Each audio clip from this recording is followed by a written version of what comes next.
তো hello guys, welcome to Madhu's world. আজকে আমি শিবরাত্রি, বাঙালি যারা তারা প্রত্যেকে জানে শিব চতুর্দশী বা শিবরাত্রি বলে থাকে অনেকে। তো মন্দিরে যাবো, ওই জন্য একটু সিম্পল লুক ক্রিয়েট করছি। তো প্রত্যেকবারই প্ল্যান করি কোথাও যাওয়ার একটু লুক ক্রিয়েট করবো, ওটা ভিডিও বানাবো, বাট হয়ে ওঠা নেই। তো আজকে অবশ্যই ওটা বানাবো, তাই জন্যই রেডি পুরো একদম। আমি ময়েশ্চারাইজার অ্যাপ্লাই করে নিয়েছি গুড ওয়াইবসের। এরপরে আমি মুখের মধ্যে একটু ফেস সিরাম অ্যাপ্লাই করে নেবো। আমি কোনোভাবে কোনো ফাউন্ডেশন বা পাউডার অ্যাড করছি না। আমি নর্মালি কোনো ফাউন্ডেশন বা পাউডার দিনের বেলা পছন্দ করি না, তো এরকম শাইনি ফেসই আমার পছন্দ। তাই গুড ওয়াইবসের ফেস সিরামটা অ্যাপ্লাই করছি যাতে ফেসটা আমার শাইনি দেখায়, ক্লিন দেখায়। তারপরে আমি ফেসের মধ্যে সানস্ক্রিন অ্যাপ্লাই করে নিচ্ছি। আর কোনোভাবে কোনো পাউডার বা ফাউন্ডেশনে ফেসের উপর অ্যাপ্লাই করবো না। দেন আইব্রোটা খুব হালকাভাবে ক্রিয়েট করে নিচ্ছি, যাতে দেখে আইব্রো করা হয়েছে বোঝাও না যায় এবং দেখতে সোবার আর সিম্পল ভালোও লাগে।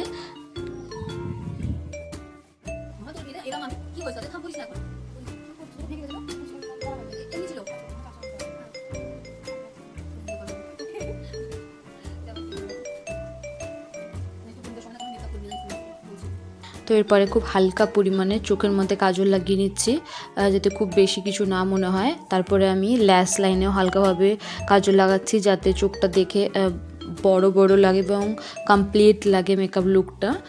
মেকআপ তো বলবো না, জাস্ট একটা লুক বলবো।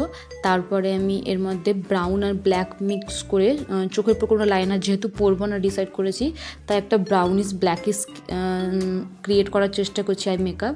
তো ওই জন্য আমি এখানে দেখতে পাচ্ছ হালকা একটা ব্ল্যাক দিয়ে ব্রাউন দিয়ে কম্বিনেশন করে চোখের উপরে একটা শ্যাডো ক্রিয়েট করেছি। তারপরে আমি পাউডার জাস্ট আই এরিয়ার পাউডারটা দিয়েছি, যাতে কাজলগুলো ছড়িয়ে না যায়, আই এরিয়াতে যাতে ম্যাট লুক থাকে শুধু, তাই কাজলের তলায় হালকা পরিমাণে পাউডার দিয়েছি। এরপরে আমি দুটো লিপস্টিক কম্বিনেশন করে পরছি। সাধারণত আমি লিপস্টিক কম্বিনেশন করে পরতে ভালোবাসি, যারা ভিডিও দেখো তারা জানো। তাই আমি দুটো লিপস্টিক কম্বিনেশন করে পরে নিয়েছি। শুধু আইব্রো, কাজল, হালকা আইশ্যাডো দিয়ে লুকটা আমি কমপ্লিট করেছি। এক্সট্রা কোনো বেস বা কিছু ইউজ করিনি। ময়েশ্চারাইজার, সানস্ক্রিন, সিরাম এই তিনটে দিয়েই বেসটা আমি কমপ্লিট করেছি। বেস বলবো না, মুখের উপরে যে লেয়ার বলতে পারো ওটা কমপ্লিট করেছি। তো তারপরে সিম্পল আইব্রো করে নিচ্ছি। চুলটাকে এরমভাবেই ছেড়ে যাবো, হালকাভাবে ভিজে রয়েছে এবং এই লুকের সাথে চুলটা এইভাবে যাচ্ছিলো, তাই সিম্পলি আমি এইভাবে রেডি হয়ে গেছি। দেন লাস্টে আমি মাস্কারা ইউজ করে নিচ্ছি, কারণ মাস্কারাটা ইউজ করতে ভুলে গেছিলাম। দেন আমার লুক আমি কমপ্লিট করছি।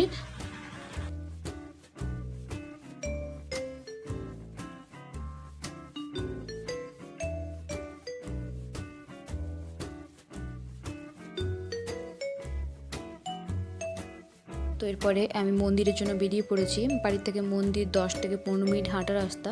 তো হেঁটে আমি মন্দিরের দিকে এগিয়ে গেছি। তো মন্দির থেকে ওখানে পুজো করে দেন আমি বাড়ি ফিরবো। আজকে আর এক্সট্রা কোনোভাবে কোনো ব্লগ বা ভিডিও কন্টিনিউ করছি না, কারণ মন্দিরের মধ্যে খুব ভিড় ছিল। তো আজকের ভিডিও এখানেই শেষ করছি। ভালো লাগলে অবশ্যই লাইক, শেয়ার, সাবস্ক্রাইব করে দিও।